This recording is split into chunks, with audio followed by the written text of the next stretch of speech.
গরমকালে প্রচন্ড রোদে আশেপাশের বাতাস এত গরম হয় যে শরীরও গরম হয়ে যায়। মাথা ব্যথা, ক্লান্তি, মুখ শুকিয়ে যাওয়া আর শরীর খারাপ, এগুলোই হলো তাপ লাগা বা লু লাগার লক্ষণ। ইংরেজিতে হিট স্ট্রোক। আজ আমরা শিখব হিট স্ট্রোকের প্রাথমিক চিকিৎসা কিভাবে করে। First aid for heat stroke. Heat stroke একটি গুরুতর সমস্যা, এটা সবারই হতে পারে, কিন্তু শ্রমিক, খেলোয়াড়, গরমে কারখানায় কাজ করা কর্মী আর দমকলের কর্মীদের হবার আশঙ্কা বেশি থাকে। যারা প্রচুর গরমে লু বওয়া দিনে বা চরম আর্দ্র আবহাওয়ায় মোটা বা গরম পোশাক পরে কাজ করেন, তাদেরও এটা হতে পারে। আজকের বিষয় হিট স্ট্রোক বা লু লাগার প্রাথমিক চিকিৎসা। First aid for heat stroke. প্রথমে অসুস্থ ব্যক্তিকে গরম থেকে সরিয়ে নিয়ে আসতে হবে। কোনো ছায়া ঘেরা আর ভালো হাওয়া চলাচল করে এমন জায়গায় নিয়ে যাও। এবার হিট স্ট্রোকের লক্ষণ পরীক্ষা করো। অসুস্থ ব্যক্তি অত্যন্ত ক্লান্ত হবে, শরীরে তাপ থাকবে এবং লাল হয়ে যাবে, ঘাম হবে না, শ্বাস দ্রুত এবং হালকা হবে, নাড়ি খুব দ্রুত চলবে কিন্তু দুর্বল, ব্যক্তি অজ্ঞান হয়ে যেতে পারেন। হিট স্ট্রোক একটি ভীষণ গুরুতর অবস্থা। অসুস্থ ব্যক্তির দ্রুত সঠিক দেখাশোনার প্রয়োজন। অসুস্থ ব্যক্তির পোশাক আলগা করে দিতে হবে ও অপ্রয়োজনীয় পোশাক খুলে দিতে হবে। পা দুটো একটু উপরে তুলতে হবে, অর্থাৎ এলিভেশন দিতে হবে। তোয়ালে, চাদর অথবা সহজে পাওয়া যাবে এমন সুতির কাপড় ভিজিয়ে নাও। ভেজা কাপড় দিয়ে অসুস্থ ব্যক্তির ঘাড়, বগল, পেট থেকে জঙ্ঘা অবধি ভালো করে মুছিয়ে দাও। এই কাপড় বারবার ভেজাতে হবে। যদি সম্ভব হয় তবে অসুস্থ ব্যক্তির ওপর জলের ছিটে দাও আর হাওয়া করতে থাকো। যদি তার জ্ঞান থাকে ও খেতে সক্ষম হন, তবে ছোট ছোট চুমুক দিয়ে কোনো পানীয় খেতে দাও। এটা ফলের রস বা বাজারে পাওয়া যায় এমন কোনো স্পোর্টস ড্রিঙ্কও হতে পারে। শরীরের আর্দ্রতা এবং প্রয়োজনীয় লবণের ভারসাম্য বজায় রাখার জন্য এটা করা দরকার।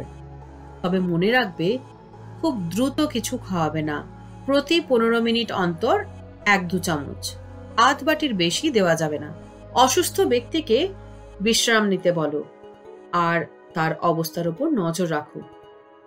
সেই দিন আর কাজ না করাই ভালো, আরাম করা উচিত।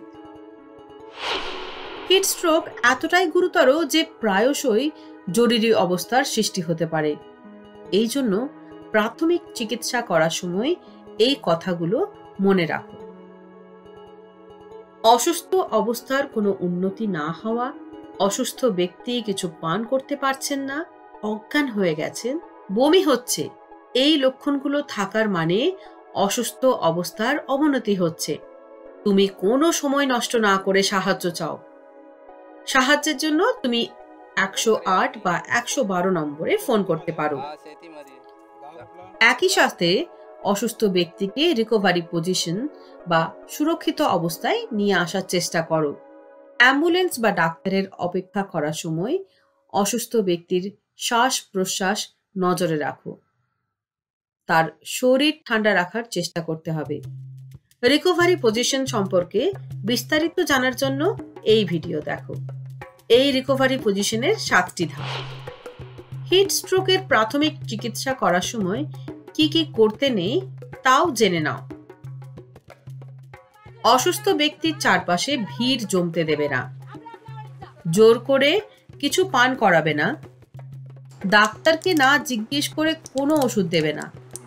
সবসময় মনে রাখবে, প্রাথমিক চিকিৎসা হলো জরুরি অবস্থায় দেওয়া তাৎক্ষণিক সাহায্য। তাড়াতাড়ি ডাক্তারের পরামর্শ নেওয়া উচিত। হিট স্ট্রোকের প্রাথমিক চিকিৎসা কিভাবে করে আরেকবার দেখে নিই। কোনো ছায়া ঘেরা আর ভালো হাওয়া চলাচল করে এমন এক জায়গায় নিয়ে যাও। পোশাক আলগা করো ও অপ্রয়োজনীয় পোশাক খুলে দাও। পা দুটো একটু ওপরে তুলে দিতে হবে। ভেজা কাপড় দিয়ে শরীর ভালো করে মুছে দাও। কাপড় বারবার ভেজাতে হবে। সম্ভব হলে জল ছিটিয়ে দাও আর হাওয়া করতে থাকো। সম্ভব হলে ঠান্ডা পানীয় একটু একটু করে খাওয়াও। অসুস্থ ব্যক্তিকে বিশ্রাম নিতে বলো আর অবস্থার দিকে নজর রাখো। অবস্থা খারাপ হলে ডাক্তারের সাহায্য নাও।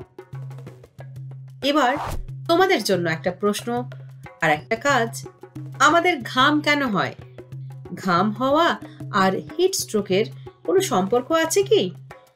যদি থাকে তাহলে কেমন সম্পর্ক? তোমার কাজ হলো, মনে করো তোমার কোনো বন্ধু হিট স্ট্রোকে অসুস্থ হয়েছে। তুমি কিভাবে তার প্রাথমিক চিকিৎসা করবে? চরিত্র অভিনয় অর্থাৎ রোল প্লে করে দেখাও এবং সম্ভব হলে একটা ভিডিও বানিয়ে শেয়ার করো। প্রাথমিক চিকিৎসা শেখো, সুরক্ষিত থাকো, সজাগ থাকো।